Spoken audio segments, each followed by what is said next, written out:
प्रणाम चेतन भाई, प्रणाम। प्रणाम जय जिनेन्द्र। કઈ નહીં, વાંધો નથી. આપણે છે ને થોડું મ્યુટ કરી દઈએ બધાનું, તો અવાજ ના આવે.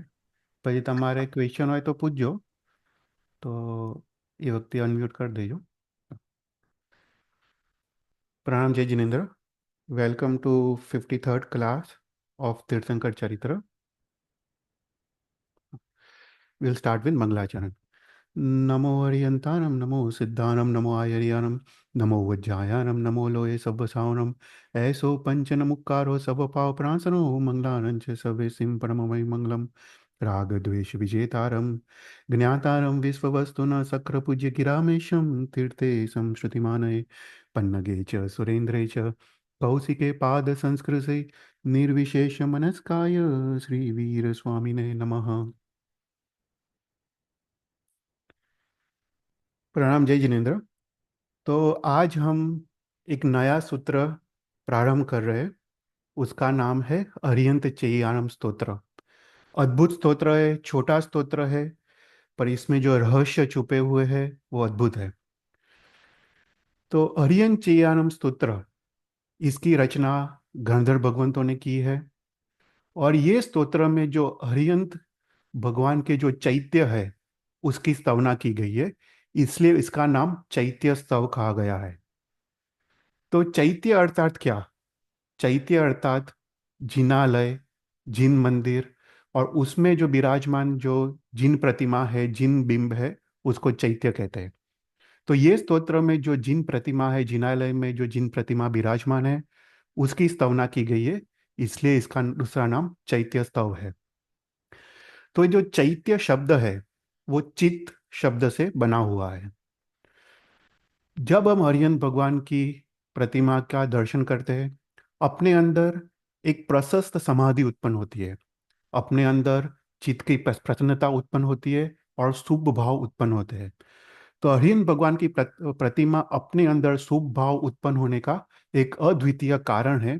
इसलिए यहाँ पे कारण में कार्य का उपचार करते हुए हरिहंत प्रतिमा को यहाँ पे चैत्य कहा गया है. जैसे फॉर एग्जाम्पल, अगर कोई ऐसा बोले कि दूध के कारण मैं जी रहा हूँ, तो वो बोलता है कि दूध ही मेरा जीवन है. तो यहाँ पे कारण में कार्य का उपचार किया है कि दूध ही उसका जीवन है. तो यहाँ पे उसी प्रकार हरिहंत भगवान की प्रतिमा लोगों के अंतकरण में, लोगों के मन में एक शुभ भाव उत्पन्न करती है, इसलिए उसको चैत्य कहा जाता है. जैसे कोई एक विलासी हाव भाव वाली स्त्री है, उसको देख के मन में राग उत्पन्न होता है.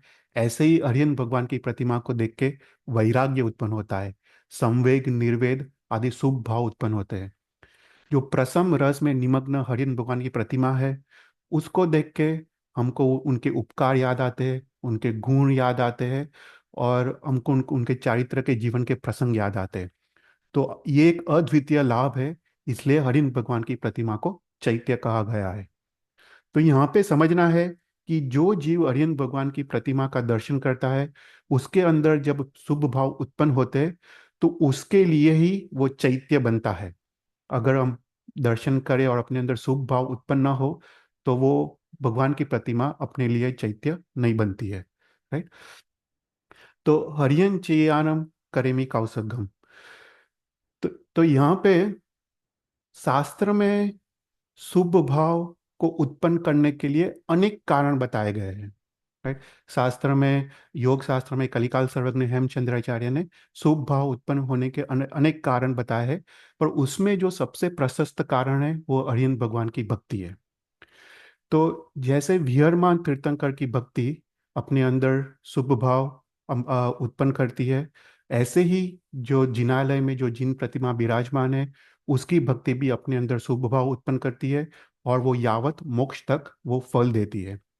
इसलिए यहाँ पे अरिहंत भगवान की जो प्रतिमा है, उसको जब वंदन करते हैं, पूजन करते हैं, सत्कार करते हैं, सम्मान आदि करते हैं, और उसके फल स्वरूप बोधि की प्राप्ति होती है, और उसके फल स्वरूप मोक्ष की प्राप्ति होती है.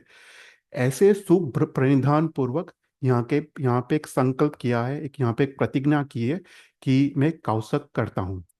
तो यहाँ पे कहते हैं अरियन चियारम कर्मी कौसगम, अर्थात मैं अरियन प्रतिमा की को आलम्बन लेके मैं यहाँ पे कौसक करता हूँ, ऐसे यहाँ पे प्रतिज्ञा की गई है। तो हरियन भगवान की जो प्रतिमा है, अपने अंदर शुभ भाव उत्पन्न करने के लिए और शुभ भाव की वृद्धि के लिए एक एक अद्वितीय असाधारण कारण है, इसलिए यहाँ पे कौसक किया गया है। तो यहाँ पे पंचाशक नाम के शास्त्र में हरिभद्र महाराज साहब कहते हैं कि जो भी जीव विधि पूर्वक चैत्यवंदन करता है, उसके लिए चैत्यवंदन की क्रिया वो कर्म को नाश करने के लिए मंत्र तुल्य एक की क्रिया है, ऐसे सर्वज्ञ भगवान ने कहा है। इसलिए हमको चैत्यवंदन की क्रिया विधि पूर्वक, मुद्रा विधान है उसके पूर्वक हमको करनी चाहिए। और इसमें जो जिनेश्वर भगवान ने जो कौसर किया है, ऐसा कौसर हमको करना चाहिए। तो हरियंत चेयारम करेमी कौसुकम, अर्थात मैं हरियंत भगवान का आलम्बन लेके मैं कौसर करता हूँ। तो यहाँ पे जो कौसर की जो जो जो क्रिया है, राइट, उसमें 6 प्रकार के निमित्त का वर्णन किया गया है। तो हरिन भगवान का जो जो जिन प्रतिमा है, उसको वंदन, पूजन, सत्कार, सम्मान आदि निमित्त से यहाँ पे कौसर किया गया है। तो यहाँ पे जो कौसर की जो क्रिया है, राइट, वो कौसर की क्रिया वो एक प्रतिज्ञा रूप यहाँ पे ली गई है। तो ये जो कौसर की क्रिया है वो एक सामान्य क्रिया नहीं है, पर एक विशेष क्रिया है, क्योंकि यहाँ पे हरियन भगवान का आलम्बन लेके यहाँ पे कौसर किया गया है। तो इसको आलम्बन योग कहते हैं, शास्त्र में इसको आलम्बन योग कहते हैं। तो हरिभद्र सूरी महाराज साहब ने षोडशक प्रकरण में विविध प्रकार के योगों का वर्णन किया गया है। उसमें 5 प्रकार के योग का वर्णन किया गया है: स्थान योग, पूर्ण योग, अर्थ योग, आलम्बन योग और निलंबन योग। ऐसे 5 प्रकार के योगों का वर्णन किया गया है। अभी योग किसको कहते हैं? जिसने योग शास्त्र, योग विंसिका आदि शास्त्र पढ़े हो, उसमें योग की डेफिनेशन आती है कि मन वचन काया की प्रशस्त क्रिया या कोई भी धर्म क्रिया या धर्म व्यापार जो उसको मोक्ष के साथ जुड़े, वो आत्मा को मोक्ष के साथ जुड़े या मोक्ष से नजदीक ले जाए, उसको योग कहते हैं। तो यहाँ पे षोडशक प्रकरण में हरिभद्र सूरी महाराज साहब ने 5 प्रकार के योगों का वर्णन किया है। उसमें स्थान योग, पूर्ण योग, अर्थ, आलम्बन और निलंबन योग। तो इसको हम पहले समझते हैं। तो इसमें स्थान और जो पूर्ण योग है, उसमें क्रिया प्रधान है, इसलिए उसको कर्म योग कहा जाता है। और बाकी के 3 जो योग है, अर्थ योग, आलम्बन योग और निलंबन योग, उसमें ज्ञान की प्रधानता है, उसमें चिंतन अनुप्रेक्षा की प्रधानता है, इसलिए इसको ज्ञान योग कहा जाता है। तो पहला स्थान योग। स्थान योग किसको कहते हैं? कि जो भी जीव पद्मासन, दंडासन या जिन मुद्रा आदि आसनों को सिद्ध करे, उसको स्थान स्थान योग कहा जाता है। अर्थात यहाँ पे काया को स्थिर करने की प्रक्रिया, उसको स्थान योग कर सकते हैं, या काया गुप्ति, उसको स्थान स्थान योग कहते हैं। देखो, जीवन में अगर मोक्ष मोक्ष मार्ग में सबसे पहले काया गुप्ती आती है, और काया गुप्ती से वचन गुप्ती आती है, और वचन गुप्ती से ही मन गुप्ती तरफ हम प्रवेश कर सकते हैं। इसलिए सबसे पहला योग का वर्णन किया गया है, वो है स्थान योग। ये स्थान योग की सिद्धि से ही हम काया की स्थिरता प्राप्त कर सकते हैं। फिर दूसरा प्रकार का योग है, वो है पूर्ण योग। पूर्ण योग मतलब वचन योग, जैसे जाप करना, मंत्र करना, जो सूत्र है उसको शुद्ध उच्चार करना, तो उसको वचन योग कहते हैं, या वचन की स्थिरता। तो ये जो पहले के 2 योग है, काया योग और स्थान योग और ऊर्ण योग, उसमें क्रिया की प्रधानता है, इसलिए उसको कर्म योग कहा गया है। फिर उसके बाद थर्ड योग है, वो है अर्थ योग। अर्थ योग मतलब जो भी अपने शास्त्र पढ़े हैं, उसका चिंतन करना, उसका अनुप्रेक्षा करना, उसको अर्थ योग कहते हैं। उसमें मन की स्थिरता हम उसमें पाते हैं, इसलिए उसको अर्थ योग कहते हैं। फिर उसके बाद आलम्बन योग। आलम्बन योग मतलब जिन मूर्ति का आलम्बन लेना, भगवान की मूर्ति का आलम्बन लेके उसमें अपना मन को स्थिर करने का, भगवान के उपकारों को याद करने का, भगवान के गुणों को याद करने का और गुणों को अपने अंदर प्रकट करने की कोशिश, उसको कहते हैं आलम्बन योग। तो अहियन चियारम कर्मी कौसगम वो आलम्बन योग है, कि अहियन भगवान का आलम्बन लेके हम कौसर्ग में प्रवेश कर रहे हैं। या कौशक करने की प्रतिज्ञा कर रहे, इसलिए वो आलम्बन योग है। और लास्ट प्रकार का योग है वो है निर्लाम्बन योग। निर्लाम्बन योग मतलब कोई भी आलम्बन बिना स्वगुणों की अनुभूति में जाना, उसको निर्लाम्बन योग कहते हैं। तो 5 प्रकार के योगों में स्थान और ऊर्ण वो क्रिया योग है, अर्थ, आलम्बन और निर्लाम्बन वो ज्ञान योग है।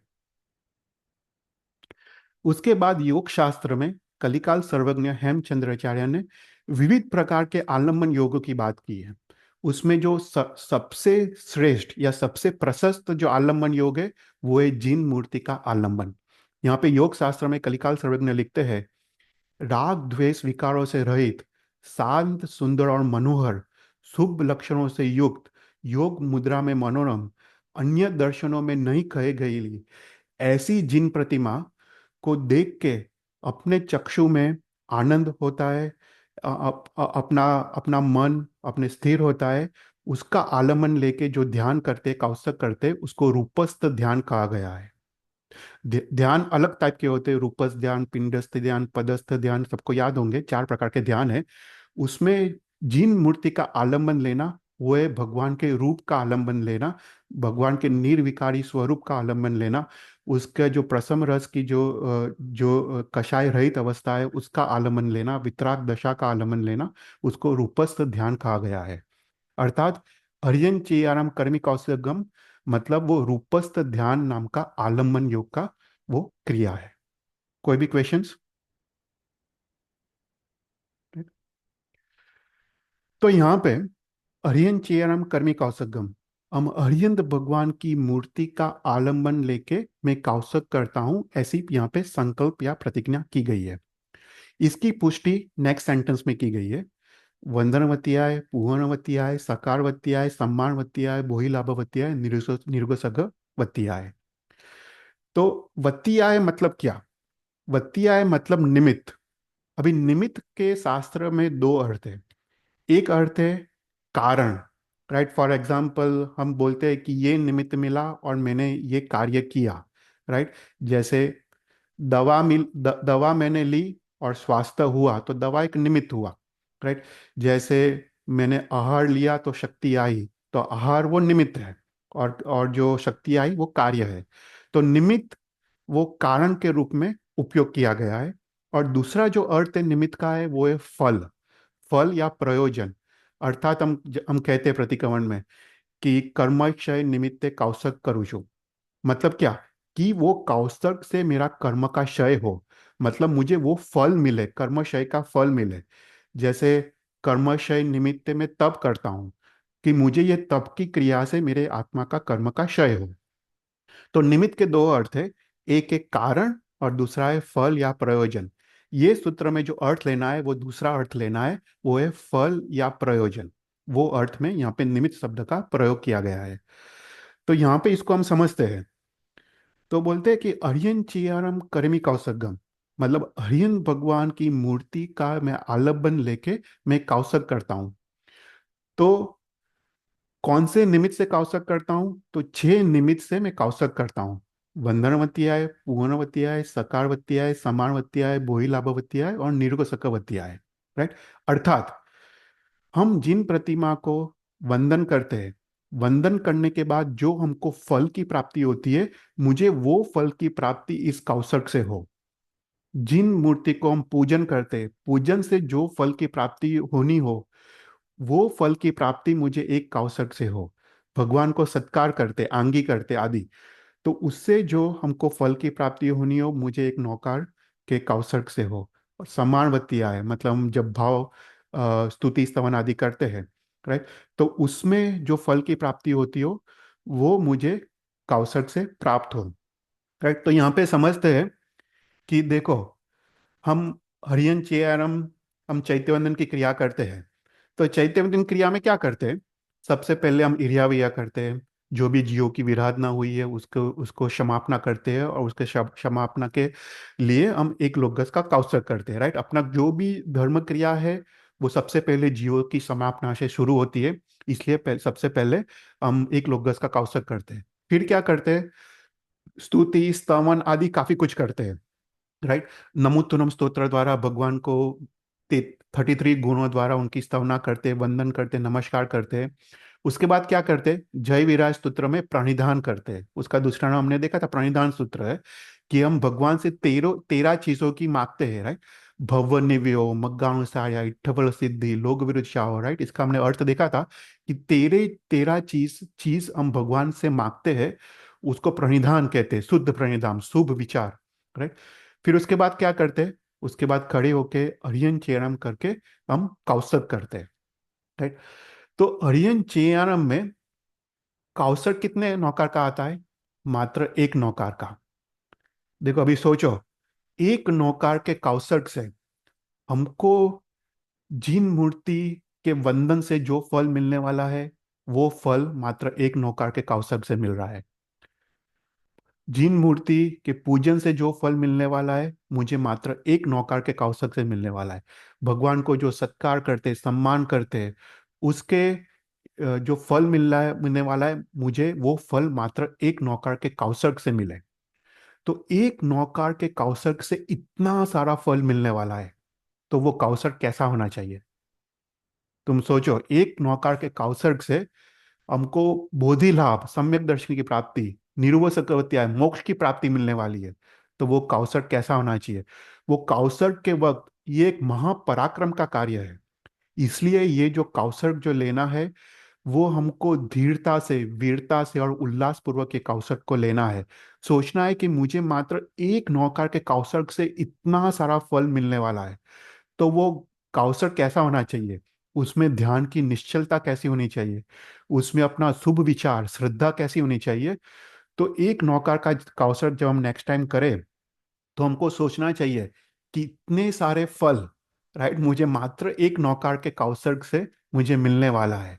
तो वो नौकार हमको कितनी श्रद्धा पूर्वक और कितना उपयोग पूर्वक वो नौकार गिनना चाहिए, राइट। कोई भी क्वेश्चंस?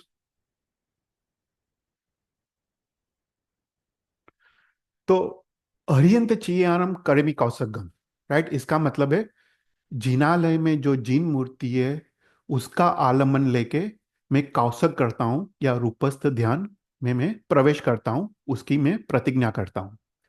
अभी हरियंत चियारम कर्मी कौशगम, हरियंत किसको कहते हैं? राइट, हमने शास्त्र में काफी बार हमने देखा है कि हरियंत किसको कहते हैं। तो बोलते हैं अरियंत मतलब जो राग द्वेष और मोह से रहित, तो उसको अरियंत कहते हैं। पर वास्तव में वो तो एक सामान्य डेफिनेशन है, राइट। क्योंकि सामान्य केवल ही भी राग द्वेष और मोह से रहित है, पर उसको हरियंत नहीं कहते हैं। तो हरियंत किसको कहते हैं? तो आवश्यक वृत्ति में इसकी डेफिनेशन दी गई है कि जो योग्य है, अर्थात जो शोभा के योग्य है, उसको हरियंत कहते हैं। मतलब जो 8 प्रतिहार्य, राइट। हरियंत भगवान जब केवल ज्ञान प्राप्त करते हैं, तो देवता 8 प्रतिहार्य की रचना करते हैं। उनके जहाँ जहाँ वो चलते हैं, वहाँ पे उनके पाँव के नीचे सुवर्ण कमल की रचना करते हैं। एकमात्र हरियंत परमात्मा है जिसको केवल ज्ञान होता है, उसको ये शोभा प्राप्ति होती है, 8 प्रतिहार्य की प्राप्ति होती है। अर्थात अरिहंत किसको कहते हैं? देखो, अरिहंत के 12 गुण में 8 गुण कौन से हैं? 8 प्रतिहार्य है। उसके बाद पूजा अतिशय, वाचना अतिशय, वो 4 अतिशय है। पर जो मुख्य जो 8 गुण है, वो भगवान के 8 प्रतिहार्य है। तो अरिहंत किसको कहते हैं? जो शोभा के योग्य हो, जो 8 प्रतिहार्य युक्त हो, उसको अरिहंत कहते हैं। तो ऐसे अरिहंत भगवान की प्रतिमा को आलम्बन लेके मैं कौस्तक करता हूँ। अभी कौसक किसको किसको कहते हैं? तो कौसक 2 शब्द से बना है, काया और उत्सर्ग। उत्सर्ग मतलब क्या? उत्सर्ग मतलब त्याग। मतलब मैं काया का त्याग करता हूं, राइट। इसका ये लिटरल डेफिनेशन है। कौसर्ग मतलब काया का त्याग। पर हम कौसर्ग में काया का त्याग करते? नहीं, काया का त्याग नहीं करते। हम काया के ममत्व का त्याग करते, काया के भाव का त्याग करते। तो कौसर्ग का अर्थ है काया के ममत्व का त्याग, उसको कौसर्ग कहते हैं। तो कौसर्ग, और ये कौसर्ग कैसा है? ये सामान्य कौसर्ग नहीं है, एक विशेष कौसर्ग है। क्योंकि हम अर्यन चेयरम सूत्र बोलने के बाद अन्नत बोलते हैं। अन्नत में 17 प्रकार के आकार दिए गए हैं, 17 प्रकार के एक्सेप्शंस दिए गए हैं, राइट। श्वास लेना, उच्छ्वास लेना, छींक आना, कफ आना, राइट, वो सब उसके आकार है। तो हमको काया का ममत्व का त्याग कैसे करना है? ये एक्सेप्शंस के साथ हमको काया के ममत्व का त्याग करना है। या काउसर्ग में हमको जाना है। तो काउसर्ग में क्या है? सबसे पहले काया की स्थिरता, वो 17 आगारों के साथ काया की स्थिरता, वचन से मौन का पालन, और मन से हरियन भगवान की प्रतिमा का आलंबन। मन से शुभ ध्यान, रूपस्थ ध्यान, उसका हरियन भगवान का आलंबन लेके ये काउसर्ग की क्रिया करनी है। कोई क्वेश्चंस? ओके। तो यहाँ पे ललित विस्तार ग्रंथ में हरिभद्र सूरी महाराज साहब ने एक क्वेश्चन उठाया है, और उसका आंसर वो स्वयं ही हरिभद्र सूरी महाराज साहब ही देते हैं। तो यहाँ पे कहते हैं कि ठीक है, हरियन चेयारम करेमी कौसगम वंदनवतियाय पूर्णवतियाय सकार सम्मान भोईलाभ और निरुक्तवतियाय। तो यहाँ पे कहते हैं कि मैं जब चैत्यवंदन की क्रिया करता हूँ, तो हमने देखा चैत्यवंदन की क्रिया में नमोत्तरम स्तोत्र वो प्रधान स्तोत्र है, सबसे इंपॉर्टेंट स्तोत्र वो नमोत्तरम स्तोत्र है। तो नमोत्तरम स्तोत्र द्वारा मैंने तो भगवान को 33 विशेषणों के साथ भगवान की स्तवना की, भगवान को वंदन किया, भगवान को नमस्कार किया। उससे तो मुझे जो वंदन का जो फल मिलना था वो तो मुझे मिल गया। तो अभी मैं काउसर्ग करने की क्या आवश्यकता है? राइट। नमोत्तरम स्तोत्र में हम भगवान को 33 विशेषणों के साथ भाव से वंदन करते हैं, नमस्कार करते हैं। तो उससे तो वंदन का फल तो हमको हमको मिल ही गया ना। तो ये अरिहंत चीयरम स्तोत्र बोल के वापस वंदनवतिया है, मतलब वंदन करके वंदन का फल मुझे इस कौशक से मिले, उसका क्या क्या उद्देश्य है? राइट, फल तो मिल ही गया है। तो यहाँ पे हरिभद्र सूरी महाराज साहब इसका आंसर देते हैं। तो कहते हैं कि कोई भी क्रिया का फल त्रिविध होता है, करने, करावने से और अनुमोदना से। जब हमने नमोत्तम स्तोत्र हमने पढ़ा, हमने खुद वंदन किया, उसका फल मिला। पर हमने कोई और वंदन कर रहा है, कोई और वंदन करा रहा है, उसकी अनुमोदना का फल अभी बाकी है। तो वो त्रिविध लाभ मिलने के लिए मैं ये कौसक करता हूं। राइट। तो यहाँ पे सोचो, हरियन चियाम कर्मी कौसगम, हम प्रतिक्रमण में तो बोलते हैं सर्वलोय हरियन चियाम कर्मी कौसगम, मतलब सर्वलोक में जो जिनालय है, उसमें जो जिन जिन बिंब है, जिन प्रतिमा है, उसको वंदन करने कराने से और उसकी अनुमोदना से जो फल मुझे मिलने वाला हो, मुझे ये फल एक कौसक से मिले। सोचो कितना सारा फल। इस समस्त सृष्टि में 14 राजलोक में जितने सारे जिन प्रतिमा है, और जो भी भव्य जीव उसको वंदन करते हैं, वंदन कराते हैं, उसकी अनुमोदना का फल मुझे मात्र एक कौसर्ग से इतना सारा फल मिले। तो यहाँ पे हरिभद्र सूरी महाराज साहब कहते हैं कि ये फल त्रिविध लेने के लिए यहाँ पे हरियम चैराम स्तोत्र के बाद एक कौसर्ग का यहाँ पे विधान है। तो यहाँ पे जो अनुमोदना है, राइट, शास्त्र में कहा है कि कोई भी क्रिया 3 तरह से होती है। राइट, हम खुद कर सकते हैं, दूसरों को करा सकते हैं, और उसकी अनुमोदना कर सकते हैं। तो करने से ज्यादा फल कराने में है, और कराने से ज्यादा फल अनुमोदना में है। उसका रीजन क्या? उसके 2 रीजन है। सबसे पहले, करने का और कराने का वो द्रव्य क्रिया है, और अनुमोदना वो भाव क्रिया है। राइट, हम किसी का अनुमोदना करते हैं, मन से आनंद आता है, हर्ष व्यक्त करते हैं, तो वो भाव क्रिया हो गई।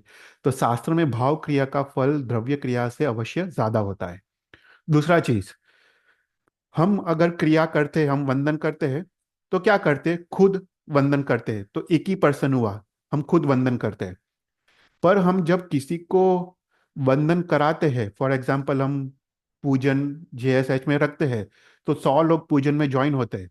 तो पूजन कराया तो इसमें कितना लाभ हुआ कि 100 लोग ने पूजन किया, तुमने 100 लोग को पूजन कराया, तो वो लाभ मल्टीप्लाई हुआ। राइट। तो करने से ज्यादा कराने में, क्योंकि तुम ज्यादा लोग को तुम करा सकते हो। और अनुमोदना, अनुमोदना तो कोई लिमिट ही नहीं है। तुम यहाँ पे बैठे बैठे सक्रेंद्र या 64 इंद्रस, भगवान को मेरू पर्वत में जो भगवान का अभिषेक करते हैं, उसकी अनुमोदना यहाँ पे कर सकते हो।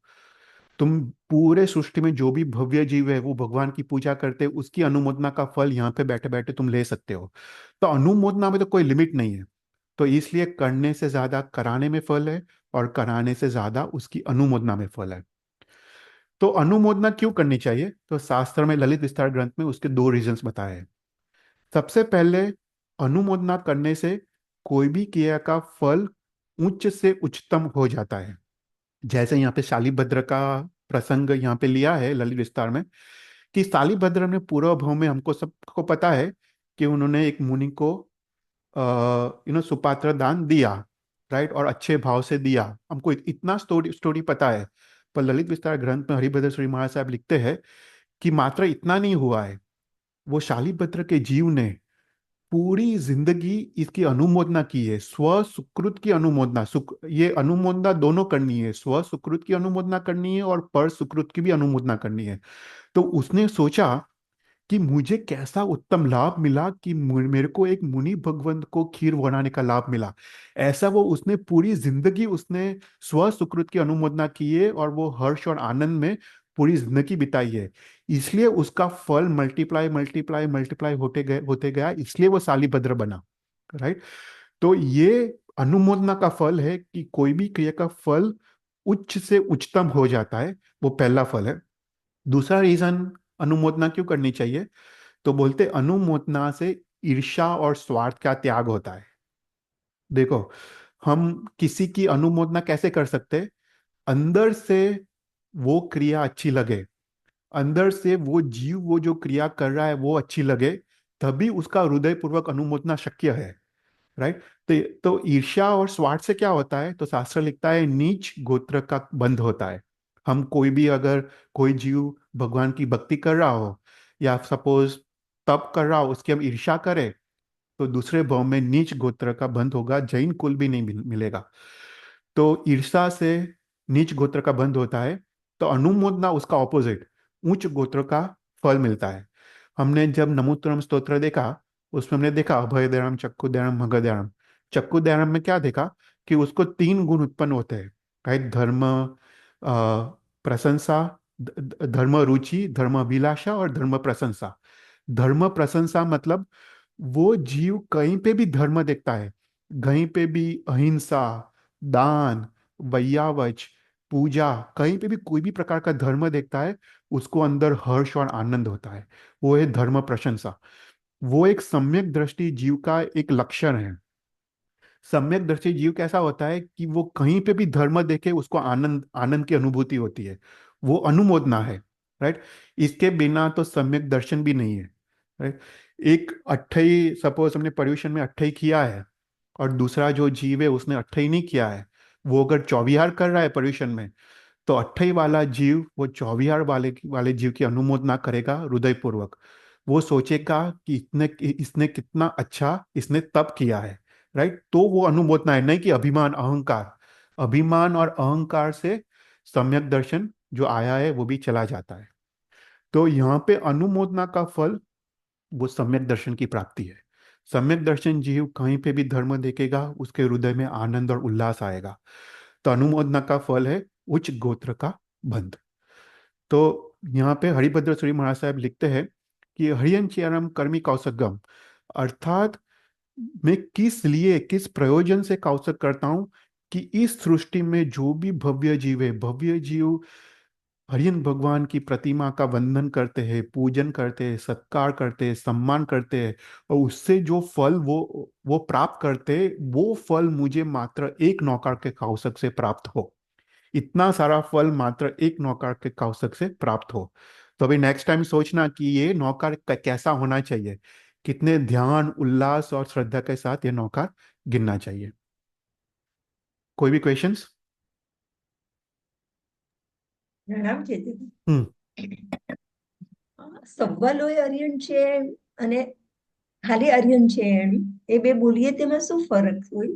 એટલે એ છે સર્વલોકમાં બધા બધા જિનાલયમાં બધા જીન પ્રતિમા આવી જાય, એટલે આપણે શાશ્વતી જે જીન પ્રતિમાઓ છે, રાઈટ, આપણે કેટલા કીધા છે? 14 14 અબજ કે જે પણ કીધા છે, હા અને હા. હા, એ બધા જ આવી જાય। એટલે એટલે સર્વલોકમાં, એટલે ઉર્ધ્વલોક, અધોલોક, તીર્ષાલોકમાં જે પણ જીન પ્રતિમા છે, એ જીન પ્રતિમાને જે પણ ભવ્ય જીવ, આપણે ભવ્ય જીવ જ લેવાના છે, જે પણ ભવ્ય જીવ વંદન કરે છે, પૂજન કરે, સત્કાર સન્માન, એ લોકોને જે ફળ પ્રાપ્ત થાય છે, મને એ ફળ પ્રાપ્ત થાવ આ કૌશલથી। અને અયંચિયનમમાં સર્વલોક એવો શબ્દ નથી, એટલે આપણે વિચારાય કે શંખેશ્વર છે, રાઈટ, શંખેશ્વરમાં જે વંદન કરે છે, એ મતલબ એ રીતે લોકલ, અને અને સર્વલો એટલે સર્વલોકમાં બધા જ ચૈત્ય. એટલે અહીંયા પ્રતિક્રમણમાં આપણે સર્વલોએ એવો શબ્દ યુઝ કર્યો છે કે આપણે એ રીતે વિચારાય કે આ કૌશક કેમ કરું છું કે ઇન્દ્ર મહારાજ પણ જે પોતાની શાશ્વતી તીર્થમાં જે વંદન પૂજન કરે છે અને જે ફળ ઇન્દ્ર મહારાજ ને પ્રાપ્ત થાય છે એ ફળ મને પ્રાપ્ત થાવ, રાઈટ? એ રીતનું પણ આપણે અહીંયા વિચારાય. એટલે આપણે અરિયન ચેન વખતે એવું વિચારવાનું કે આપણે લોકલ કરીએ છીએ અને ના ના ના અ, ના, એટલે એટલે બંને રીતે વિચારાય, બંને રીતે વિચારાય. પણ ખાલી હમ, એટલે વિચારવામાં તો બંને રીતે વિચારાય. હવે સવ્વલોએ એ શબ્દ રાખવાનો ઉદ્દેશ્ય એ છે કે તમારે એ પ્રકારની જાગૃતિ આવે, બસ એટલું જ છે, રાઈટ? કે કેટલી વાર અચ્છા. શું છે, આપણે હરિયન ચિયામ કર્મિક કૌશગમ બોલીએ તો કદાચ આપણે એવું વિચારીએ કે હરિયન એક મંદિર છે અને મંદિરમાં એક જીન પ્રતિમા છે, રાઈટ? આપણે કદાચ એવી રીતે વિચારીએ તો એ એવોઇડ કરવા અહીંયા સર્વલોએ એવો શબ્દ યુઝ કર્યો છે, તો આપણને એ પ્રમાણે ભાવ આવે કે સર્વલોકમાં જે પણ જીવ વંદન કરે છે એ ફળ મને મળે, રાઈટ? એટલે ખાલી એક આઈ થિંક એક ખાલી એક જાગૃતિ માટે છે એ શબ્દ. બાકી અચ્છા અચ્છા. વિચારાય તો બંને. તમે ઇવન હા ચૈત્ય વંદન કરવામાં તો આપણે સર્વલોક જ આપણે લેવાનો છે. આપણે ખાલી હા. એક દેરાસર નથી લેવાનું, આપણે સર્વલોક જ લેવાનું છે આમાં. અને કાઉશગમ શબ્દમાં કોઈક વાર બે સ આવે છે અને કોઈક વાર એક જ સ આવે છે, તો એનું શું કારણ? હા, એ મને જોવું પડશે, મને એનો ખ્યાલ નથી. હા, કદાચ અચ્છા. સંસ્કૃત ને પ્રાકૃતમાં કદાચ અ, અ, એ થતું હોય, અ, પણ મને જોવું પડશે, એનો મને ખ્યાલ નથી. હા કારણ કે ઘણી વાર એવું આપણે એક જ સ જોઈએ છે, ઘણી વાર ડબલ સ જોઈએ છે. અચ્છા, એવું છે. બુક્સમાં પણ, બધી બુક્સમાં આપણે કરીએ ને, બધી બુક્સમાં પણ એવું હોય, કોઈક એટલે વાર બે કદાચ સ. છે ને, મતલબ રાઈટ તો એક જ હશે. એક કદાચ ખોટું હોવું જોઈએ, રાઈટ? એક વસ્તુ રાઈટ હશે. હવે કોઈ મહારાજ એમને પૂછવું પડશે કે એક્ઝેક્ટ કયું રાઈટ છે ને કયું કયું નથી. કારણ કે સમજ જ નથી પડતી, બધી બુકમાં જોઈએ ને દરેકમાં અલગ અલગ હોય એટલે હા, અને આ કદાચ તો બધું ના એટલે છે જ. હવે કોઈને એટલે ટ્રાન્સલેશનમાં આવી રીતે ભૂલ થઈ હોય, રાઈટ? એટલે હવે ફોર એક્ઝામ્પલ, હું અમુક વસ્તુ ઇંગ્લિશમાં જેવી રીતે હું ટ્રાન્સલેટ કરું હરિયન ચિયારામ, તો ચિયારામ શબ્દમાં મને 5 સ્પેલિંગ્સ મળે છે ઓનલાઈન, રાઈટ? હમ, હવે કયો સ્પેલિંગ બરાબર. લેવાનો? એટલે આ વસ્તુ એવી છે, કોઈ કોઈ મારા સાહેબને પૂછવું પડે જે સંસ્કૃત પ્રાકૃતના જાણકાર હોય કે એકચ્યુઅલ બરાબર. શબ્દ શું છે કાઉસર, અચ્છા. એ ડબલ હા સ હા. છે કે સિંગલ સ છે? તો કોઈ મારા સાહેબને જ પૂછવું પડે. નહીં કે મને લલિત વિસ્તાર ગ્રંથમાં હું જોઈ લઈશ કે અચ્છા. એ શું લખ્યું છે ભુવન ભાનુ મારા સાહેબે, હા એમાં હું જોઈ લઈશ, તો એમાં એક્ઝેક્ટ ખબર હા. પડી. સારું સારું. હા. પ્રણામ. हाँ, तो हरियन चयनम कर्मी कौशगम, राइट? तो ये जो कौशक करते हैं, 6 निमित्त से हम कौशक करते, या अ, 6 जो जो जो निमित्त है उसका फल, उसका जो प्रयोजन है वो प्रयोजन रूप हम ये कौशक करते हैं. तो सबसे पहले है वंदनवती आय, राइट? तो वंदनवती आय अर्थात हरियन चैत्य में जो जिन प्रतिमा है उसमें जो भी जीव उसका वंदन करते हैं और वो वंदन से जो फल प्राप्त करते हैं, मुझे वो फल की प्राप्ति ये कौशक से हो, ऐसा भाव, राइट? उसका है वंदनवती आय. अभी वंदन किसको कहते हैं, राइट? तो हमने वंदन मतलब नमस्कार या अभिवादन, उसको उसको वंदन कहते हैं, राइट? हमने नमोत्तरम स्तोत्र में नमस्कार का अर्थ देखा. तो शास्त्रीय अर्थ क्या है वंदन या नमस्कार का? कि हरियन भगवान के जो गुण हैं वो गुण को अपने अंदर प्रकट करने की प्रशस्त क्रिया, उसको नमस्कार कहते हैं. हरियन भगवान के जो गुण है वो गुण अपने अंदर प्रकट करने की मन वचन काया की जो भी प्रशस्त क्रिया है उसको यहाँ पे नमस्कार कहा गया है. तो मन वचन काया की प्रशस्त क्रिया, तो काया की प्रशस्त क्रिया मतलब क्या? जैसे 2 हाथ जोड़ के अंजलिबद्ध प्रणाम करके अपने सिर को झुकाना, उसको काया की प्रशस्त क्रिया कहते हैं. वचन की प्रशस्त क्रिया मतलब स्तुति, स्तोत्र, शुद्ध उच्चार पूर्वक स्तोत्र स्तुति स्तवना आदि बोलना, वो वचन की प्रशस्त क्रिया है. या भगवान के सामने स्तुति बोलना, दर्शनम देव देवश्यम वो बोलते हैं, वो वचन की प्रशस्त क्रिया. और मन की प्रशस्त क्रिया मतलब भगवान के जो चैत्य है, भगवान का जो प्रतिमा है, उसको आलम्बन लेके भगवान के उपकार को याद करने का, भगवान के गुणों को याद करने का, और वो गुणों को अपने अंदर प्रकट करने की प्रशस्त क्रिया, मतलब एक यथाशक्ति क्रिया, उसको वंदन कहते हैं। तो वंदनवतियाए मतलब हरिन भगवान को वंदन से जो फल मिलता है वो फल की प्राप्ति मुझे हो। तो यहाँ पे ये सोचना है, ये भाव हमको यहाँ पे लेके आना है कि जब भगवान माता के गर्भ में आते हैं तो ये बात शक्रेंद्र अपने अवधि ज्ञान से जानते हैं। और शक्रेंद्र जिस दिशा में माता है, वो दिशा में वो 6 या 7 पगले वो चलते हैं। और वो शक्र स्तव द्वारा, नमोतुरम स्तोत्र द्वारा आनंद आके, आनंद से विभोर होके भक्ति भाव पूर्वक वो नमोतुरम स्तोत्र द्वारा भगवान की स्तुति और स्तवना करते हैं, राइट। और भगवान को नमस्कार करते हैं। और जो फल शक्रेंद्र प्राप्त करते हैं, ऐसा फल मुझे ये कौशक से प्राप्त हो। देखो, शक्रेंद्र वो सम्यक दृष्टि जीव है। शास्त्र में लिखा है जो भी इंद्र होता है ना, वो सभी सम्यक दृष्टि जीव होते हैं, वो बहुत उच्च जीव होते हैं। ये शक्रेंद्र, शक्रेंद्र को 9.5 पूर्व का ज्ञान होता है। कितना ज्ञान? 9.5 पूर्व का ज्ञान शक्रेंद्र को होता है। ऐसे ऐसे शक्रेंद्र भक्ति भाव पूर्वक भगवान की जब स्तवना करते हैं आनंद विभोर में होके, और जो फल वो प्राप्त करते हैं नमोस्तुरम स्तोत्र बोलने के द्वारा, वो फल की प्राप्ति मुझे इस कौशक से हो। ऐसा करके यहाँ पे हमको एक भाव लेके आना है। तो इसका अर्थ ये है कि हम जब ये कौशक करते हैं, तो कौशक, अभी तक हमने इतने सारे चैत्य वंदन किए, पर अभी अभी तक हमने कभी भी प्रणिधान पूर्वक कौशक नहीं किया, राइट। हमने एक भाव शून्य मन से कौशक किया है कि हरियन चरण बोल दिया, एक नौकर कौशक कर दिया, हो गया। अभी हमको क्या करना है? हमको कौसर्ग उद्देश्य पूर्वक, लक्ष्य पूर्वक ये कौसर्ग करना है। क्योंकि भाव शून्य क्रिया का कोई महत्व नहीं है, वो तो मात्र द्रव्य क्रिया है। ये अगर भाव क्रिया बननी है, ये फल हमको सही में चाहिए, तो मन में एक लक्ष्य होना चाहिए, मन मन में एक उद्देश्य होना चाहिए। तो ये कौसर्ग, वो प्रणिधान पूर्वक ये कौसर्ग करना चाहिए। सोचना चाहिए कि मुझे कौसर्ग से इतना सारा फल मिलने वाला है, तो मैं कौसर्ग कितने उल्लास और श्रद्धा पूर्वक मैं ये कौसर्ग करूं। ऐसा सोच के हमको ये कौशल करना चाहिए। तो यहाँ पे ललित विस्तार ग्रंथ में वापस हरिभद्र सूरी महाराज साहब ने एक क्वेश्चन उठाया है। देखो, ये क्वेश्चन आंसर से ना हमको काफी जानने को मिलता है। तो यहाँ पे वो कहते हैं कि ठीक है, हमको कौशक से ही अगर वंदन का फल सब मिलने वाला हो, राइट, तो मैं भगवान का वंदन करने क्यों जाऊं?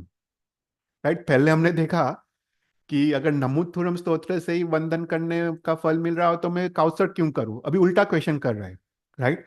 अभी कौसक से ही अगर मुझे पूरे सर्वलोक में सर्व जीव जो वंदन करते हैं शक्रेंद्र, और उनको जो फल मिलता है, मुझे वो फल एक कौसक से मिल रहा है, तो भगवान का वंदन भी मैं क्यों करूं? तो फिर यहाँ पे हरिभद्र महाराज साहब कहते हैं कि ये जो क्वेश्चन है ना, वो खुद के भक्ति भाव का अभाव का सूचक है। जो जीव दूसरे को वंदन करके, दूसरे को पूजन करके उसको अंदर हर्ष और आनंद उत्पन्न होता हो, उसको वो क्रिया अच्छी लगती है, वो गर्वित है। वो कोई वो क्रिया दूसरे करे और स्वयं न करे, वो तो युक्ति विरुद्ध है ना। वो अगर हृदय से कोई कोई जीव वो क्रिया की अनुमोदना कर रहा है, उसका मतलब तो कि उसको वो क्रिया अच्छी लगती है। इसका मतलब ये है कि ये जो कौशल करने वाला जीव है, वो अवश्य खुद भी वो वंदन वो अवश्य करेगा, क्योंकि वो क्रिया उसको इतनी अच्छी लगती है। तो वो भगवान का वंदन वो कैसे ना करे? तो ऐसा करके यहाँ पे उसका आंसर दिया गया है कि खुद खुद को भी वो वंदन की क्रिया वो अभिलाषी होता है, और वो अवश्य वो यथाशक्ति वो करता है। कोई क्वेश्चंस?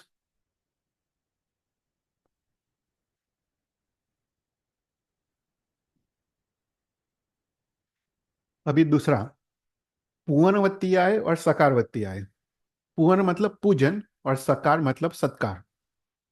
तो पूजन अर्थात क्या? पूजन मतलब भगवान की द्रव्य पूजा, राइट। भगवान की केसर, चंदन, जर, दूध, यू नो धूप और दीपक, अक्षत, नैवेद्य, फर, राइट, चामर, दर्पण, जो भी भगवान की हम द्रव्य पूजा करते हैं उसको पूजन कहते हैं। तो यहाँ पे क्या सोचना है कि जो भी जीव इस समस्त चौद राजलोक में भव्य जीव भगवान की पूजन का पूजा करते हैं भावपूर्वक, और जो फल की प्राप्ति वो करते हैं, मुझे वो फल की प्राप्ति ये कौशक से हो। तो यहाँ पे सोचना है कि शक्रेंद्र, जब भगवान का जन्म होता है तो 5 रूप करके भगवान को मेरू पर्वत पे ले जाते हैं। एक रूप में भगवान को लेते हैं, एक रूप में वो वज्र लेके आगे जाते हैं, दो दो रूप करके चामर करते हैं, राइट, और एक रूप वो पंखा लेके वो आगे जाते हैं। तो ऐसे 5 रूप करके भगवान को मेरू पर्वत पे ले जाते हैं। और मेरू पर्वत पे क्या करते हैं? भगवान का पूजन करते हैं, भगवान का अभिषेक करते हैं, भगवान का विलेपन करते हैं। और वो भी 64 इंद्र मिलके भगवान का पूजन करते हैं। और जो भक्ति भाव पूर्वक ये 64 इंद्र भगवान का पूजन करते हैं, और उनको जो फल की प्राप्ति हो रही है, वो फल की प्राप्ति मुझे एक मुझे ये कौशिक से प्राप्त हो। तो ऐसा करके पूजनवती आए। फिर नेक्स्ट है सत्कारवती आए। सकार मतलब सत्कार। देखो, वंदन से ज्यादा फल पूजन में है, पूजन से ज्यादा फल सत्कार में है। सत्कार मतलब क्या? भगवान की आंगी करना, भगवान को सोना चांदी रत्न आदि से उनकी ज्वेलरीज, राइट, अलंकार को पहनाना, भगवान को मुकुट को पहनाना, भगवान को सिंहासन पे रखना। राइट, हम जैसे स्नातक करते हैं तो भगवान को क्या करते हैं? हम सिंहासन पे रखते हैं ना। तो वो सब भगवान का सत्कार है। तो ये भगवान का सत्कार, अम, मतलब भगवान का आदर, भगवान का बहुमान, उसको भगवान का सत्कार कहते हैं। तो यहाँ पे हमको सोचना है कि शकरेंद्र मेरू पर्वत के भगवान का अभिषेक और पूजन के बाद वो वापस भगवान को माता के पास लेके आता है। वो भगवान को देवदुष्य वहाँ पे वो रखता है, अलंकार आदि रखता है, और माता को अवसर पीढ़ी निद्रा से वो निकाल के वो स्वयं वो चला जाता है, राइट। और जो भक्ति भाव पूर्वक वस्त्र अलंकार आदि से भगवान की जो पूजा सत्कार करता है, ऐसा फल मुझे प्राप्त हो। फिर उसके बाद भगवान को जब केवल ज्ञान प्राप्त होता है, केवल ज्ञान प्राप्त होने के बाद जो 8 प्रातिहार्यों की रचना है वो सत्कार है। जो इंद्र 8 प्रातिहार्यों की रचना जो भगवान के लिए करता है, सिंहासन आदि, राइट, देव दुंदुभी पुष्प वृष्टि, वो सब भगवान का सत्कार है।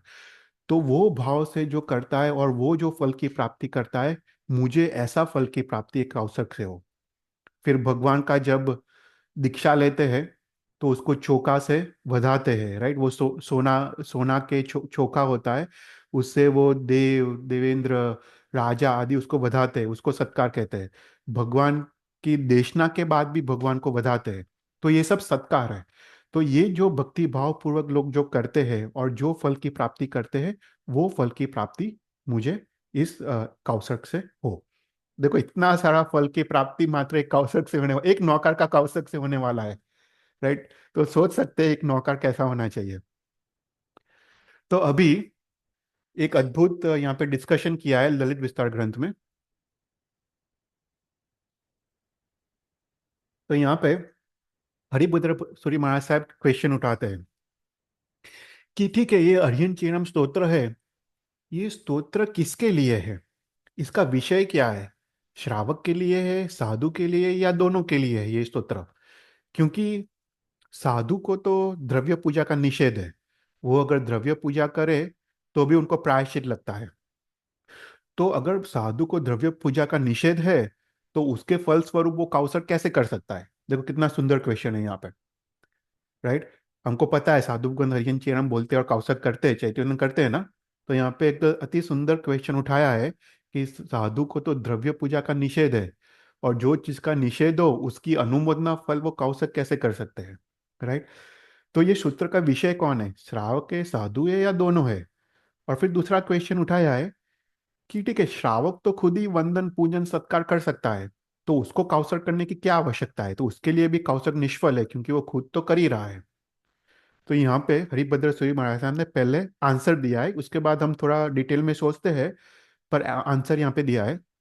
वो कहते हैं कि साधु भगवान को खुद द्रव्य क्रिया का निषेध है, पर उस उनको उद्देश्य उपदेश द्वारा दूसरों को द्रव्य पूजा कराने का कोई निषेध नहीं है, और उसकी अनुमोदना का भी निषेध नहीं है।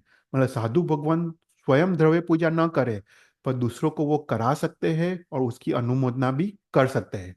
इसलिए साधु भगवान के लिए भी ये स्तोत्र है। और श्रावक के लिए तो ये स्तोत्र सिंपल लॉजिकल है, क्योंकि श्रावक कौन है? वो तो संसार के आरंभ समारंभ में वो रह रहा है। वो अभी जो धन का जो खर्च कर रहा है, वो इंद्रियों के पोषण के लिए, मौज शौक के लिए आरंभ समारंभ में वो द्रव्य का खर्च कर रहा है और पाप उपार्जन कर रहा है। अभी श्रावक ये शुभ क्रिया द्वारा, भगवान की पूजा द्वारा, उत्तम द्रव्य द्वारा भगवान की पूजा करता है। वो उसका जो धन का व्यय जो असत प्रवृत्ति में होने वाला था, अभी वो सत प्रवृत्ति, शुभ प्रवृत्ति में हो रहा है। उससे उसको पुण्य का बंध होता है। इसलिए श्रावक के लिए भी ये अयन स्तोत्र उचित है। तो श्रावक जिन मंदिर का निर्माण करे, उसमें जिन प्रतिमा भरा है, उसके बाद उसमें पूजन आदि करे और लोग भी उसमें पूजन आदि करे, राइट। तो श्रावक के लिए तो उचित है। और उसका उपदेश साधु भगवान दे श्रावक को कि तुम जिन मंदिर का निर्माण करो, जिन प्रतिमा भराओ, वो भी उचित है, राइट। तो ये आंसर है। अब इसको हम सोचते हैं कि जैन धर्म में मोक्ष मार्ग क्या है, राइट। तो जैन धर्म में जो मोक्ष मार्ग जो है, वो है अशुभ से शुभ में आना और शुभ से शुद्ध में आना। वो मोक्ष मार्ग है। कोई भी जीव डायरेक्ट अशुभ से शुद्ध में नहीं आ सकता। उसका हृदय इतना बलवान नहीं है कि डायरेक्ट वो अशुभ से शुद्ध में आ सकता है। उसको बीच में शुभ प्रवृत्ति का सहारा अवश्य लेना पड़ता है।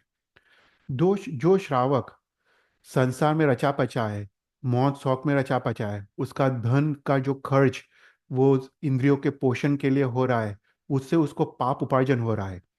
तो उसके लिए अभी एक शुभ प्रवृत्ति का आलम्बन लेना है। उसको साधु की वैयावच का आलम्बन लेना है, सामयिक प्रतिक्रमण का आलम्बन लेना है।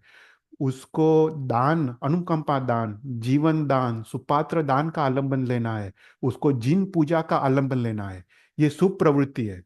तो ये शुभ प्रवृत्ति का आलंबन लेके ही वो वितराग दशा में पहुंच सकता है। डायरेक्ट अशुभ प्रवृत्ति से वो शुद्ध में जाना इम्पॉसिबल है। इसलिए बीच में उसको शुभ प्रवृत्ति अवश्य करनी पड़ेगी। वही मोक्ष का मार्ग है।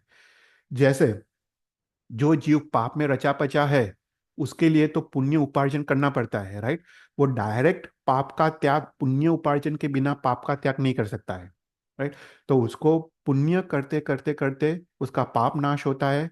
और उसके बाद लास्ट में तो उसको पुण्य का भी नाश करके उसको मोक्ष में जाना है। तो ये जैन धर्म का मार्ग है। तो अर्थात जो श्रावक उत्तम द्रव्यों द्वारा पूजा, जिन पूजा करता है, उनका सत्कार करता है, राइट। पहले वही धन वो आरंभ समारंभ मौज शौक में वो खर्च करता था और विपुल मात्रा में पाप उपार्जन करता था, जिसके कारण उसकी दुर्गति निश्चित थी। अभी वही धन वो भगवान की पूजा में यूज कर रहा है, शुभ प्रवृत्ति में यूज करता है। तो अभी पहले तो वो जो धन जो पाप का कारण रूप था, अभी वही धन पुण्य का कारण रूप हो गया। वो स्वयं तो पाप करता था, दूसरे के पाप का निमित्त भी होता था। अभी वो स्वयं तो पुण्य करता है पर दूसरे के पुण्य का भी निमित्त होता है। देखो, वो भगवान की आंगी रचता है तो दूसरा भी कहता है वो कितनी सुंदर आंगी है, राइट। तो दूसरे का भी पुण्य का वो निमित्त बनता है, राइट। तो अभी वो धीरे धीरे भगवान का जो द्रव्य पूजा सत्कार आदि उत्तम द्रव्यों से करता है, ऐसे ऐसे उसको संसार के प्रति जो धन की मूर्छा है, जो आसक्ति है, वो ऐसे कम होती जाती है। वो संसार के आरंभ समारंभ से वो निवृत्त होते जाता है और शुभ प्रवृत्ति में वो प्रवृत्त होते जाता है। तो उससे उसको क्या होता है, धीरे धीरे वो वितराग दशा के भगवान के गुणों, वो भगवान के उपकारों को सोचता है, भगवान के गुणों के बारे में सोचता है।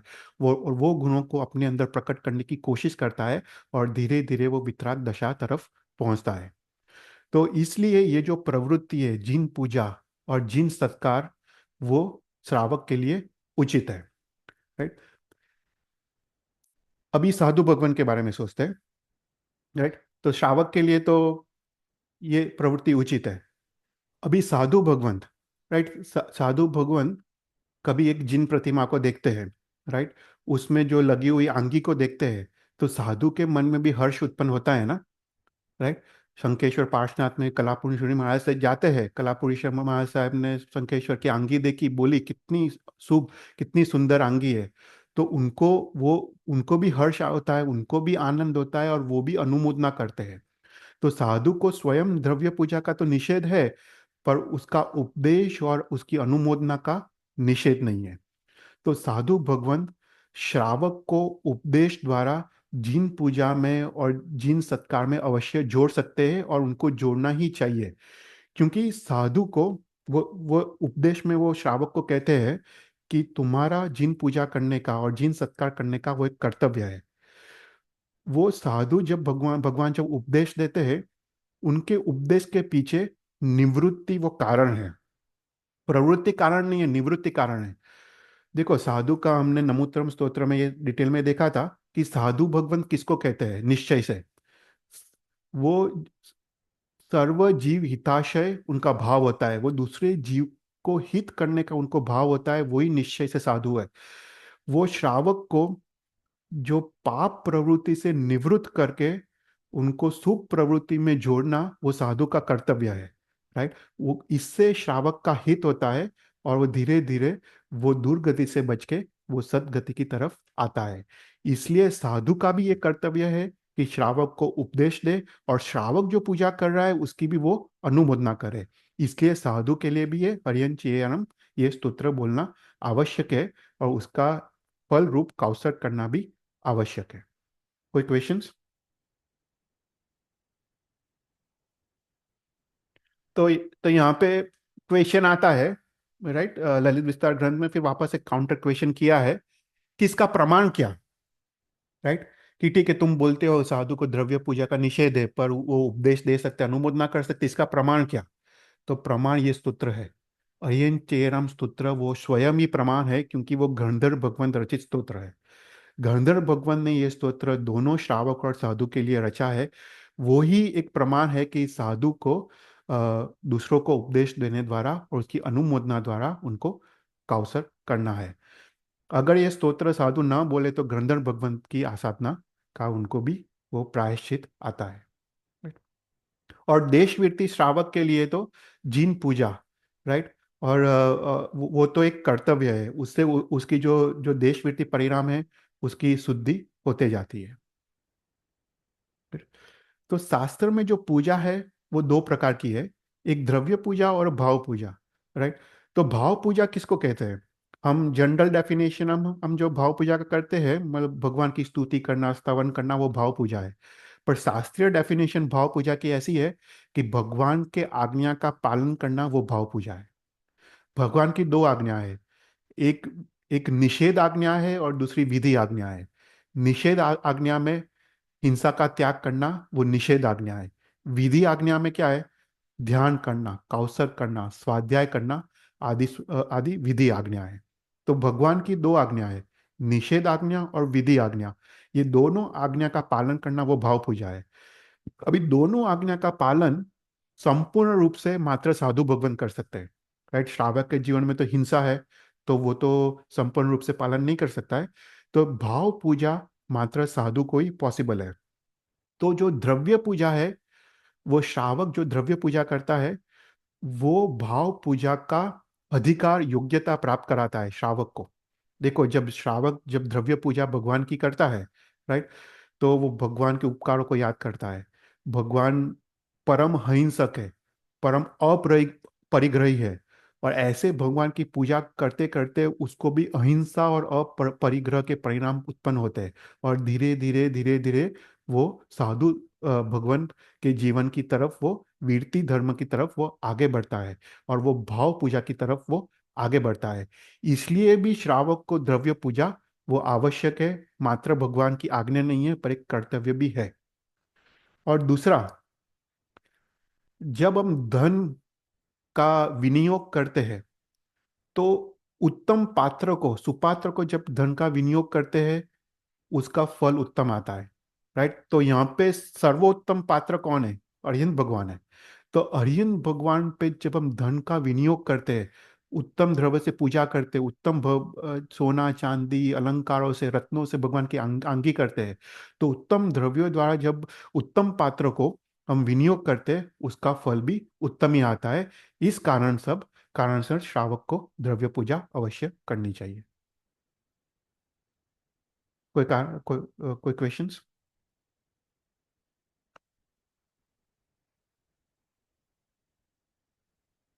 तो अभी तक हमने देखा कि एक कौशक से क्या फल मिलने वाला है। भगवान के जो भी जीव भगवान का वंदन करते हैं, भगवान का पूजन करते हैं और भगवान का सत्कार करते हैं, वो फल मुझे ये कौशक से प्राप्त हो। अभी नेक्स्ट, सम्मानवत्ती आए। सम्मान मतलब भाव पूजा। सम्मान मतलब भगवान को स्तुति स्तवना, अर्थ गंभीर स्तोत्र से भगवान भगवान की स्तवना करना। मतलब जो चैत्यवंदन की क्रिया है वो भाव पूजा है, वो सम्मानवत्ती आय है। राइट। भगवान का सम्मान करना, वो वो उससे जो फल की प्राप्ति हो, मुझे वो फल की प्राप्ति मुझे एक कौशक से हो। राइट। तो यहाँ पे अभी ऐसा सोचना है, ऐसा भाव लाना है कि आचार्य मानतुंग सूरी ने भक्तामृत स्तोत्र की रचना करके भगवान का सम्मान किया। भद्रभाव स्वामी ने ओ सग्रम स्तोत्र द्वारा भगवान की स्तवना की।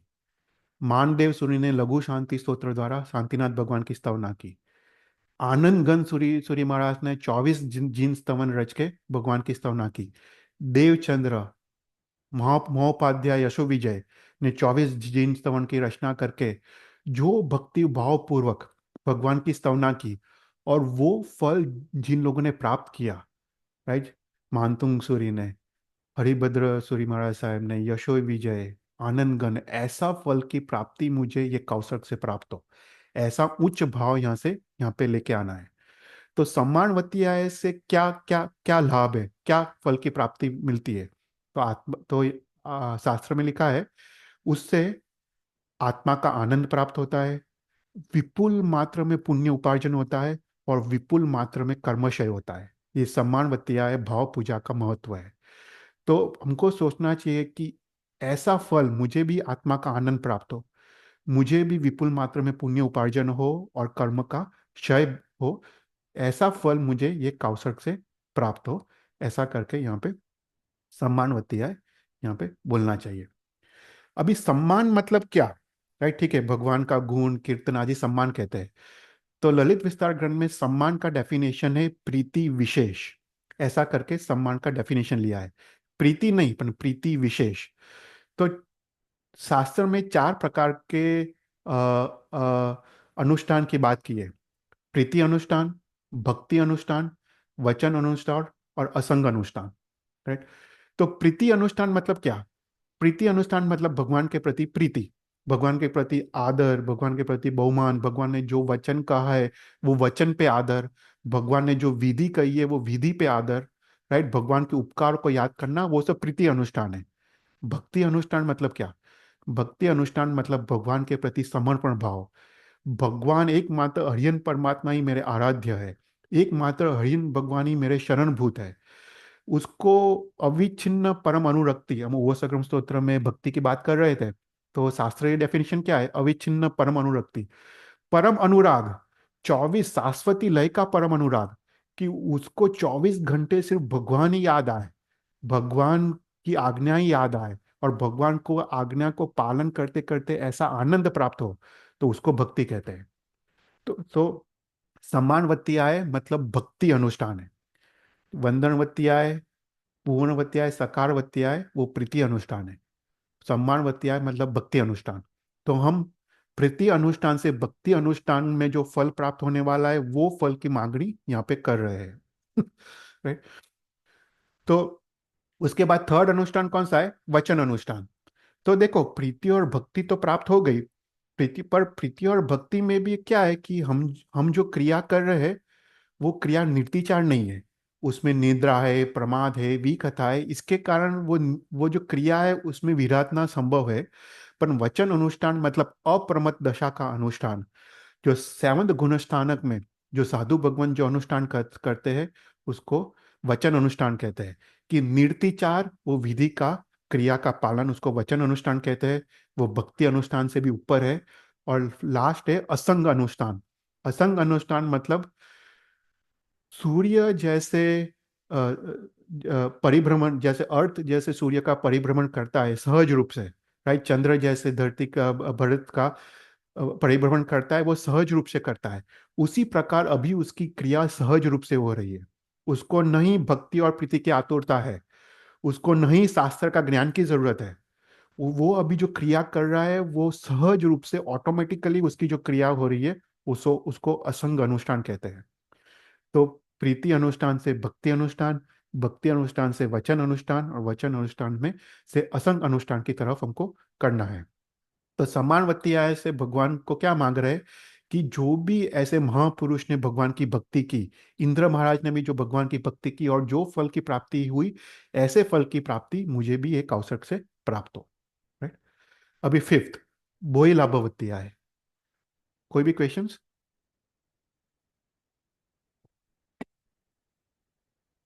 बोई लाभवती आय मतलब अभी हमने भगवान का वंदन, पूजन, सत्कार, सम्मान किया, वो किसके लिए किया? तो बोलता है ये जो चार क्रिया की, वो बोधि लाभ की प्राप्ति के लिए की। बोधि लाभ मतलब सम्यक दर्शन की प्राप्ति के लिए ये क्रिया की। देखो, सम्यक दर्शन की प्राप्ति मात्र भक्ति से प्राप्त होती है। सम्यक दर्शन, मैंने यहाँ पे एक दुआ लिखा है, शांतिनाथ भगवान का, हम पता है, हम कहते हैं, अचिराजीना नंदन तोरे दर्शन हेटे आव्यो, समकित रीस करो ने स्वामी भक्ति भेटणु लाव्यो। बोलते हैं कि मैं भक्ति लाया हूं, तुम मुझे समकित दो। राइट। तो ये है भक्त, हमको सम्यक दर्शन की प्राप्ति, वो भक्ति से ही हमको सम्यक दर्शन की प्राप्ति होती है। तो यहाँ पे इसलिए सम्मानवती आय के बाद हम भोई लाभवती आय, हम भगवान से क्या मांग रहे हैं कि हमको जैन धर्म की प्राप्ति हो। भोई लाभवती आय का मूल क्या अर्थ क्या है कि मुझे भगवान ने जो धर्म किया है वो धर्म की प्राप्ति हो, सम्यक दर्शन की प्राप्ति हो। मतलब यहाँ पे मुझे 5 गुणों की प्राप्ति हो। मुझे ये कौशल से मुझे ये 5 गुणों की प्राप्ति हो। कौन से 5 गुण? संवेग, निर्वेद, आस्तिक्य, उपशम और अनुकंपा। राइट। उपशम मतलब राग द्वेष की मंदता, मतलब वैराग्य की प्राप्ति, उसको उपशम कहते हैं। निर्वेद मतलब संसार छोड़ने की इच्छा, संसार बंधन रूप लगे, उसको कंटिन्यूस लगे कि मैं दीक्षा कब लूं, संयम जीवन कब लूं। राइट। ऐसा भाव, उसको निर्वेद कहते हैं। संवेग मतलब मोक्ष जाने की इच्छा, उसको गुणों का, भगवान के गुणों का इतना आकर्षण के उसको ऐसा है कि मैं मोक्ष कैसे प्राप्त करूं, कब प्राप्त करूं, उसको संवेग कहते हैं। फिर उसके बाद आस्तिक्य मतलब भगवान के वचनों पे पूर्ण श्रद्धा। देखो, श्रद्धा भी बहुत बहुत ऊंची चीज है। हमने श्रद्धा का डेफिनेशन डेफिनेशन देखा था। श्रद्धा मतलब भगवान ने जो कहा है वो क्रिया करने में आनंद आए तब मानना चाहिए कि श्रद्धा में आया वो धर्म। भगवान ने कहा है सामयिक करे, और हमको सामयिक करते करते हमको बोर मार रहा हो, तो मानना चाहिए कि हमको अभी तक वो भगवान का धर्म, वो श्रद्धा में नहीं आया। श्रद्धा मतलब भगवान ने जो क्रिया कही है, प्रतिक्रमण की क्रिया, सामयिक की क्रिया, वो करते करते उसको आनंद की अनुभूति हो, तब मानना चाहिए कि भगवान का धर्म श्रद्धा में आया है। और लास्ट है अनुकंपा, मतलब जीवों पे दया। राइट। तो ये 5 गुणों की प्राप्ति के लिए मैं ये कौशल करता हूँ, ऐसा भाव। राइट। उसको बोलते वही लाभवती आय। राइट। तो यहाँ पे वापस ललित विस्तार ग्रंथ में एक क्वेश्चन उठाया है कि कहते हैं कि श्रावक और साधु, राइट, जो देशवृत्ति श्रावक है वो 5वें गुणस्थानक में है, साधु तो 6th या 7th गुणस्थानक में है। उन्होंने तो ऑलरेडी सम्यक दर्शन प्राप्त कर लिया है, तो उनको ये सूत्र, ये बोधि लाभवत्याय बोलने की क्या जरूरत है? राइट, क्योंकि ऑलरेडी वो बोधि लाभ तो प्राप्त कर दिया है। पर शास्त्र कहता है ऐसा नहीं है। जो सम्यक दर्शन है उसके भी असंख्य अध्यवसाय है। चौथा गुणस्थानक का भी सम्यक दर्शन है, 7वें गुणस्थानक में भी निश्चय नय का सम्यक दर्शन है। व्यवहार नय के सम्यक दर्शन की प्राप्ति चौथे गुणस्थानक में होती है। निश्चय नय के से सम्यक दर्शन की प्राप्ति 7वें गुणस्थानक में होती है। जब पूर्ण वृत्ति उसको प्राप्त होती है तभी सम्यक दर्शन प्राप्त होती है निश्चय नय से। तो भोई लाभवत्या मतलब सम्यक दर्शन के भी असंख्य गुणस्थानक है। जिसका जो सम्यक दर्शन है और विशुद्ध हो, ऐसा भाव से उसको वो क्रिया करनी चाहिए।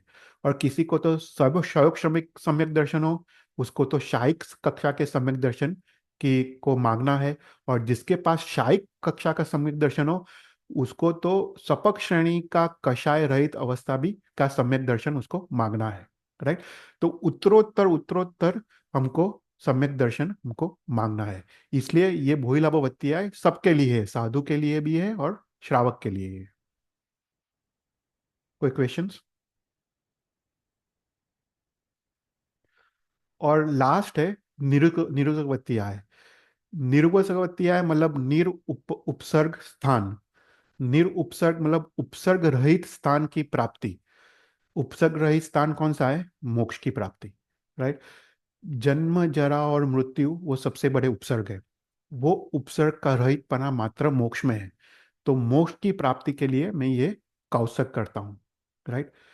तो यहाँ पे वापस एक क्वेश्चन उठाया है कि जिसको बोधि लाभ सम्यक दर्शन की प्राप्ति हो गई है, उसको तो अवश्य मोक्ष की प्राप्ति होने ही वाली है, राइट। तो उसको वापस मोक्ष की प्राप्ति क्यों मांगना है? उसने बोधि लाभ तो मांग लिया है, उससे तो मोक्ष मिलने ही वाला है। तो यहाँ पे कहते हैं कि अंतिम लक्ष्य, अंतिम प्रणिधान भी जरूरत है। क्योंकि अगर अंतिम प्रणिधान नहीं हो, उसको सम्यक दर्शन की प्राप्ति हो गई, तो वो कृत्य मान लेगा कि मैंने सब कुछ प्राप्त कर दिया। तो वो कृत्यता न आए, उसके लिए उसको अंतिम लक्ष्य भी जरूरत है। और दूसरी बात, बोधि लाभ आने के बाद, सम्यक दर्शन आने के बाद सम्यक दर्शन चला भी जाता है, स्वयं सम्यक दर्शन चला भी जाता है। तो वो सम्यक दर्शन चला ना जाए, उसको मोक्ष तक ले जाए, वो हेतु यहाँ पे मोक्ष के लिए मैं ये कौशक करता हूँ, राइट। यहाँ पे भाव लाना है कि भगवान को जब अ, अपना निर्वाण का समय नजदीक आया, तब वो समेत शिखर आदि जाते हैं, वहाँ पे अनशन करते हैं।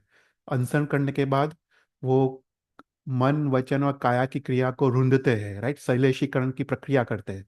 शैलेशीकरण की प्रक्रिया के बाद धनुष से छूटे छूटे हुए बाण की तरह वो मोक्ष पे जाते हैं। उस प्रकार का फल मुझे भी एक अवसर से प्राप्त हो, ऐसे करके यहाँ पे भावना करना है। तो अरियन चिरम कर्मी कौशगम वंदनवत्याय पूर्णवत्याय सकार सम्मान बोइलाभ निर्गुणवत्याय।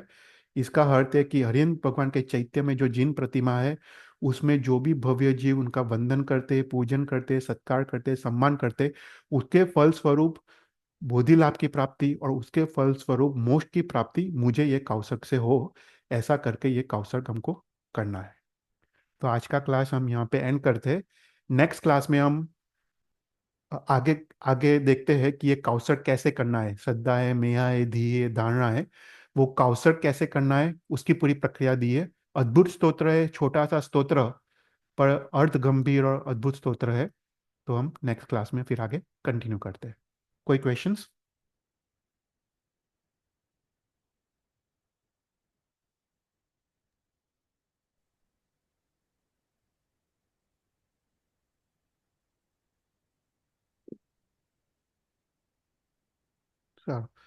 कोई क्वेश्चंस नहीं हो तो हम यहाँ पे एंड करते हैं नौकार गिन के।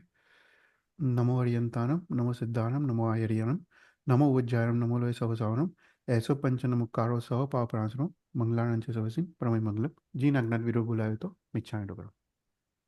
Thank you everyone. प्रणाम। प्रणाम। इच्छा। प्रणाम। थैंक प्रणाम। यू।